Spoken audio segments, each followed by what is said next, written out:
شاہ صاحب یہ بتائیے گا، آج آپ گئے پرویز الہی صاحب کے گھر پر، سر پتہ چل سکا کہ یہ حملہ کے احکامات کس نے دیے تھے؟ اتنا بڑا حملہ ہم نے اس سے پہلے نہیں دیکھا کہ بختر بند گاڑیاں آتی ہیں، دروازہ توڑتی ہیں، اندر داخل ہوتی ہیں. سر یہ کئی چھوٹی جگہ سے تو احکامات نہیں آئے ہوں گے. آپ کی اسحاق ڈار صاحب سے بھی بات چیت ہوئی، کچھ پتہ چل سکا احکامات کہاں سے آئے؟ ڈار صاحب نے تو واضح طور پہ کہا کہ حملہ وفاقی حکومت نے واضح طور پہ کہا کہ یہ حملہ وفاقی حکومت نے نہیں کیا، اچھا، وفاقی اداروں نے نہیں، ہم اس کے ذمہ دار نہیں ہیں، اور یہ کارروائی جو ہے یہ پنجاب حکومت کی ہو سکتی ہے. اچھا. میں نے کہا دیکھیے اس کی تحقیقات تو آپ کر سکتے ہیں، ہمارے پاس تو کوئی ایسا اختیار نہیں ہے، ہمارے تابع تو یہ محکمے نہیں ہیں. اگر آپ نے نہیں کیا تو پھر آپ کم از کم پتہ چلوا دیجئے کہ کس نے کیا ہے.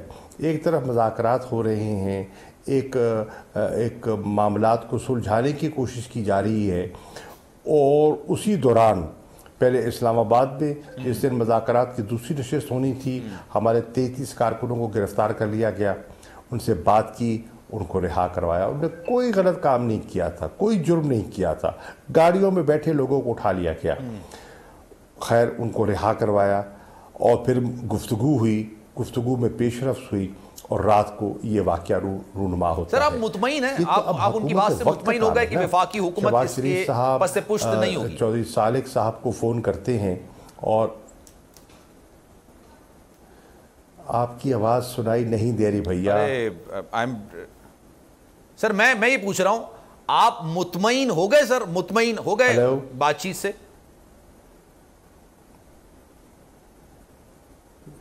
جی نہیں، میں نے کہا کہ یہ تو آپ تحقیق ہے، میں مطمئن کیسے ہو جاؤں؟ دیکھیے یہ کوئی ٹھوس جواب نہیں ہے.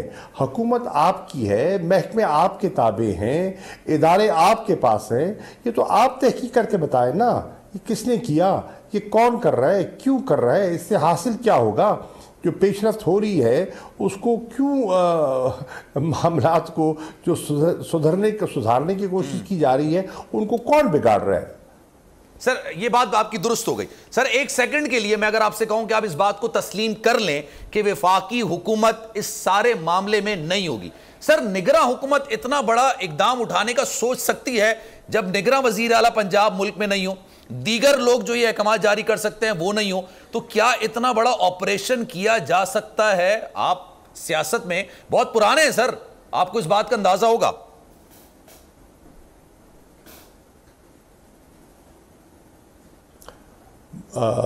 دل تو تسلیم نہیں کرتا، دل تو تسلیم نہیں کرتا. آپ صحیح کہہ رہے ہیں، اتنی بڑی ذمہ داری لینا، اتنا بڑا آپریشن کرنا یہ کوئی معمولی بات نہیں ہے. اور آپ کس کے گھر کر رہے ہیں؟ ایک سابق وزیر اعلیٰ، سابق اسپیکر پنجاب اسمبلی، چند ماہ پہلے وہ پنجاب کے حاکم تھے، یہی پولیس ان کے تابع تھی، اور پھر اسی پریمیسز میں جو چودھری شجاعت صاحب بھی رہ رہے ہیں اور سالک صاحب جو وفاقی وزیر ہیں وہ بھی رہ رہے ہیں. جس گیٹ کو بختر بند گاڑی سے توڑا گیا وہ گیٹ وہ بھی استعمال کرتے ہیں، وہ بھی کرتے ہیں. تو یہ میری سمجھ سے بالا ہے کہ یہ کیا ہو رہا ہے. اور سر پھر میں ایک اور بات کروں گا، اگر یہ احکامات نگراں حکومت کی طرف سے ہی آئے، لیٹ سپوز اگر یہ بات مان لیجیے، ایک اور ایکویشن میں آپ کے سامنے رکھتا ہوں، تو سر یہ ممکن ہے کہ وفاقی حکومت بالکل بے خبر ہو کہ اتنا بڑا آپریشن ہونے جا رہا ہے پرویز الہی صاحب کے گھر پر، اور ان لوگوں سے جن سے ہم مذاکرات کر رہے ہیں کہ ایک دن الیکشنز کروا لو، وہ بے خبر ہو سکتے ہیں؟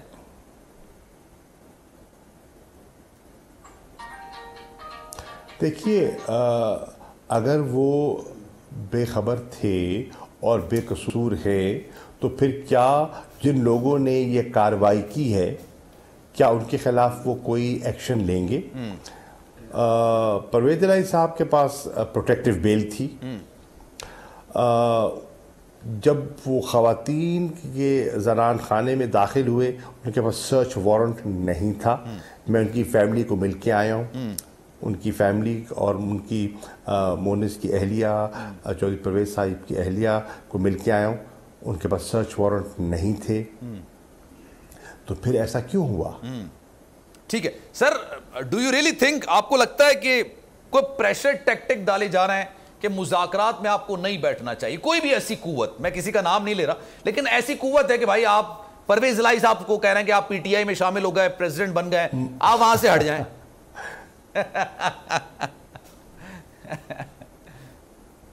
عرض یہ ہے مذاکرات میں نون کو یا پیپلز پارٹی کو کسی نے زبردستی تو نہیں بٹھایا, بھائی وہ خود بیٹھے ہیں.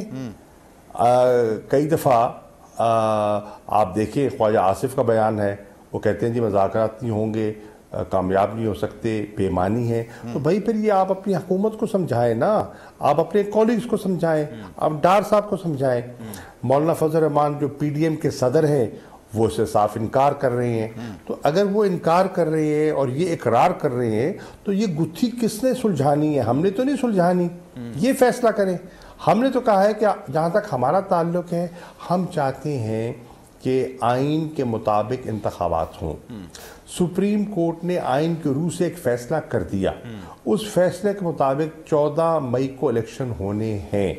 ٹھیک, اگر آپ سمجھتے ہیں کہ اس میں آپ نے تجویز کی تھی سپریم کورٹ میں, آپ کے وزراء نے, ایاز صادق نے, سعد رفیق صاحب نے, فاروق نائک نے, قمر زمان قاہرہ نے, کہ نہیں ہم چاہتے ہیں کہ گفت و شنید سے, ڈائیلاگ سے معاملات کو سلجھائیں, تو ہم ڈائیلاگ کے لیے بھی تیار ہو گئے. تو آپ نہ سپریم کورٹ کے فیصلے کو تسلیم کرتے ہیں, ہم ڈائیلاگ پہ بیٹھتے ہیں تو ڈائیلاگ کے عین دوران ہم پہ حملہ ہو جاتا ہے. کبھی زمان پاک پہ حملہ ہو جاتا ہے, کبھی پرویز الہی صاحب کے گھر پہ حملہ ہو جاتا ہے, کبھی علی امین گنڈاپور جن کو ایک کیس میں ضمانت ملتی ہے تو کسی اور میں دھر دیا جاتا ہے. آپ یہ دیکھیں اس کا ذمہ دار کون ہے؟ کسی کو تو ذمہ داری دینی ہوگی نا اس کی. بالکل سر, درست بات ہے. ہوائے نفس کی ہے حکمرانی, لٹیرا کر رہا ہے پاسبانی. بول نیوز کے مارکیٹنگ ہیڈ آکاش رام تاحال لاپتہ, تفتیشی ادارے جواب دینے سے قاصر. اہل خانہ پریشان, بیٹے کی جدائی میں ماں غم سے نڈھال. جو بچو ہندو پر آئے تھے جو کو پاکستانی,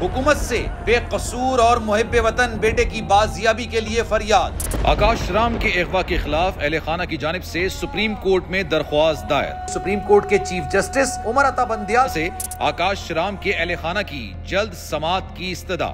مشکل کی اس گھڑی میں عالمی میڈیا نے بھی اٹھائی آواز. CNN, آج تک, انڈیا ٹوڈے, ٹائمز ناؤ سمیت عالمی میڈیا نے آکاش رام کے اغوا کے خلاف دیا بول کا ساتھ. اف کیا ظلم ہے, بول انصاف کا منتظر. سبسکرائب کریں اور بیل دبائیں تاکہ کوئی خبر رہ نہ جائے.